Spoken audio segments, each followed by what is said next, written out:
Assalamualaikum warahmatullahi wabarakatuh. Perkenalkan, nama saya Mahfudatul Sailin, NPM 49 dari Prodi Pendidikan Ekonomi kelas B.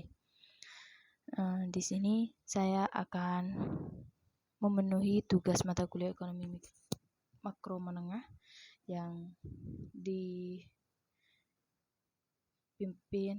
atau di dosen pengampunya itu yaitu Ibu Putri Vina Saferdiana, SPD MPD. Di sini saya akan melaksanakan UAS mata kuliah ekonomi makro menengah, yaitu tentang perhitungan perekonomian 3 sektor.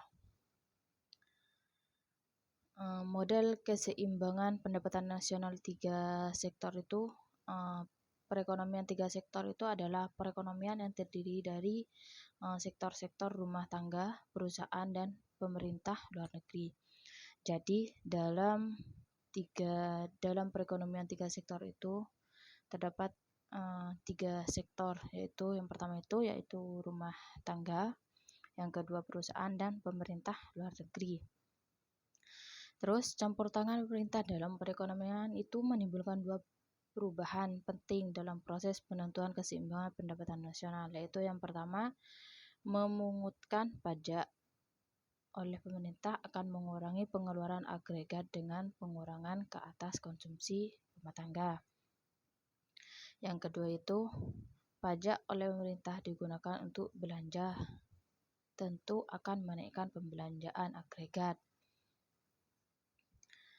Selanjutnya, menurut Dewi Ratnasari pada tahun 2015, aliran pendapatan dalam perekonomian 3 sektor itu, yaitu yang pertama, campur tangan pemerintah dalam perekonomian akan menimbulkan 3 jenis aliran baru dalam sirkulasi aliran pendapatan. 3 jenis aliran yang baru tersebut adalah yang pertama itu pembayaran pajak oleh rumah tangga dan perusahaan kepada pemerintah. Bagaimana pembayaran pajak tersebut menimbulkan pendapatan kepada pihak pemerintah. Ia merupakan sumber pendapatan pemerintah yang terutama. Yang kedua itu pengeluaran dari sektor pemerintah ke sektor perusahaan.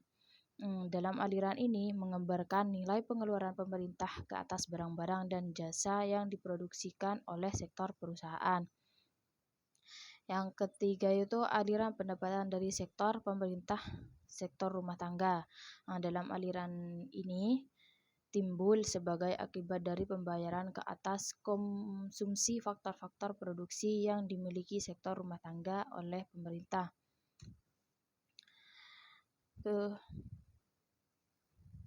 yang berikutnya adalah yang B. Yang B itu pembayaran oleh sektor perusahaan sekarang dapat dibedakan menjadi 2 jenis, yaitu yang pertama pembayaran kepada sektor rumah tangga sebagai pendapatan kepada faktor-faktor produksi lainnya. Yang kedua, pembayaran pajak pendapatan perusahaan kepada pemerintah. Terus yang C itu pendapatan yang diterima oleh rumah tangga sekarang berasal dari 2 sumber. Yang pertama itu dari pembayaran gaji dan upah, sewa, bunga, dan utang oleh perusahaan. Yang kedua dari pembayaran gaji dan upah oleh pemerintah.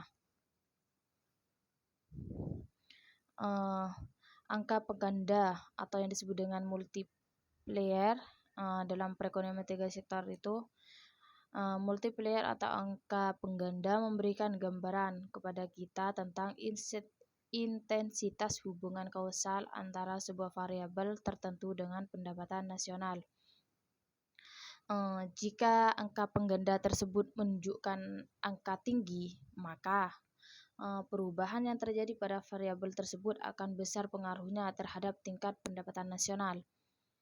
Terus sebaliknya, apabila angka pengganda itu rendah, berarti perubahan pada variabel bersangkutan akan mengakibatkan perubahannya tingkat pendapatan nasional dengan kelipatan yang kecil juga.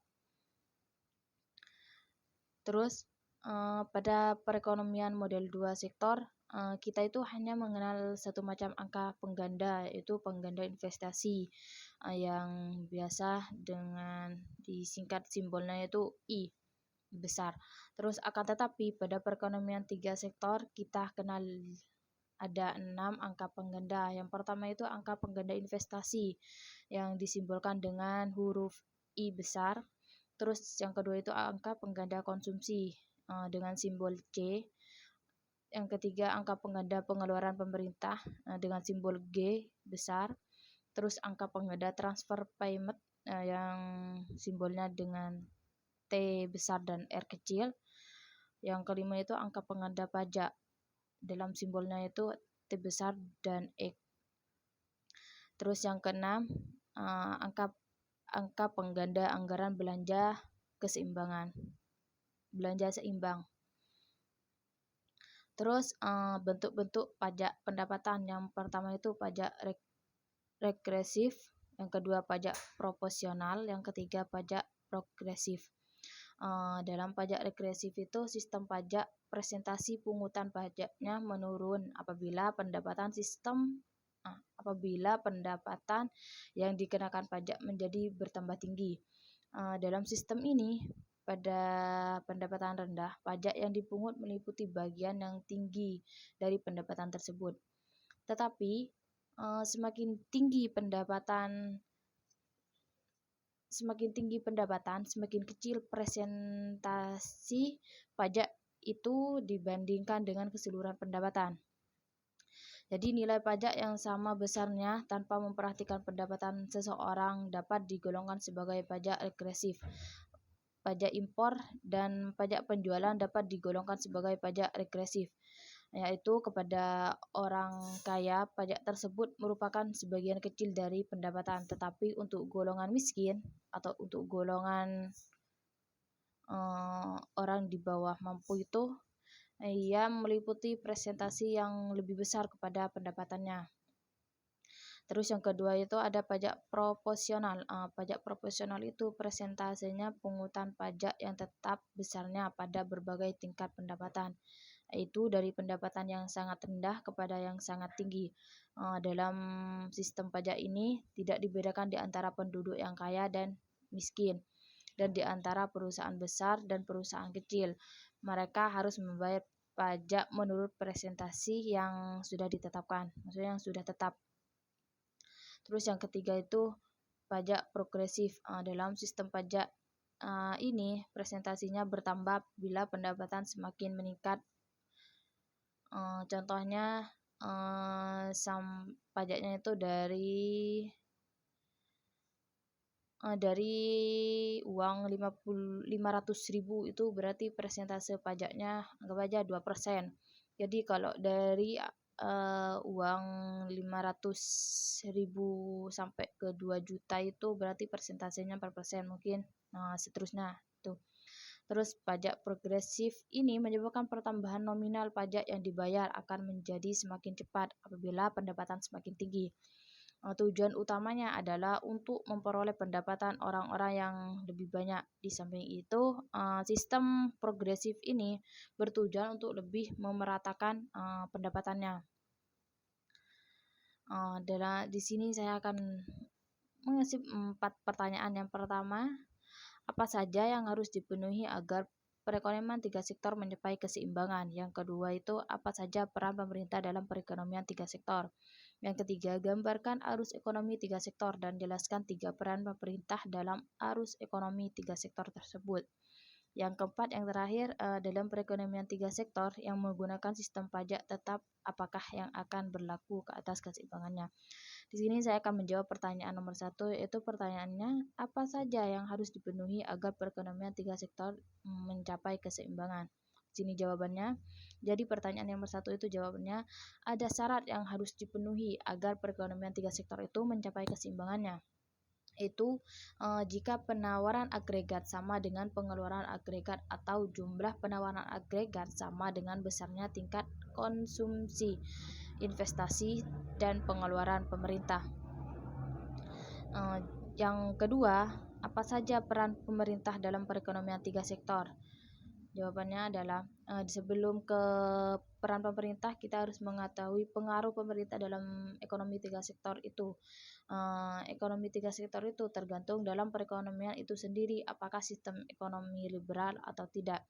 Jadi, peran pemerintah dalam kegiatan ekonomi ini yaitu yang pertama mencari keuntungan, yang kedua memenuhi kepentingan umum, yang ketiga itu menjamin gaji. Terus pertanyaan yang ketiga, gambarkan arus ekonomi tiga sektor dan jelaskan tiga peranan pemerintah dalam arus ekonomi tiga sektor tersebut. Nah, dalam arus ekonomi tiga sektor itu berarti ada rumah tangga konsumsi yang disingkat dengan RTK, ada rumah tangga produsen yang disingkat RTP, dan rumah tangga negara yang disingkat RTN. Jadi, dalam peran RTK itu menyediakan faktor produksi, menggunakan barang atau jasa, menerima balas jasa faktor produksi, membayar barang atau jasa, menerima subsidi dari pemerintah, dan membayar pajak kepada pemerintah. Terus peran RTP itu menggunakan faktor produksi, membayar balas jasa faktor produksi, memproduksi barang atau jasa, menjual barang atau jasa, menerima subsidi dari pemerintah, dan membayar pajak kepada pemerintah. Terus yang terakhir peran RTN, yaitu memberikan subsidi kepada RTK dan RTP dan menerima pajak dari RTK dan RTP. Terus pertanyaan yang terakhir, dalam perekonomian tiga sektor yang menggunakan sistem pajak tetap, apakah yang akan berlaku ke atas keseimbangan? Dalam perekonomian tiga sektor yang menggunakan sistem pajak tetap, itu yang akan berlaku ke atas keseimbangan pendapatan nasional apabila pemerintah menaikkan pajak dan seterusnya membelanjakan semua pajak yang diterimanya tersebut adalah kenaikan pendapatan nasional akan sama dengan naiknya jumlah pengeluaran. Itu pertanyaan terakhir. Mungkin itu saja yang dapat saya sampaikan. Kurang dan lebihnya saya mohon maaf. Wassalamualaikum warahmatullahi wabarakatuh.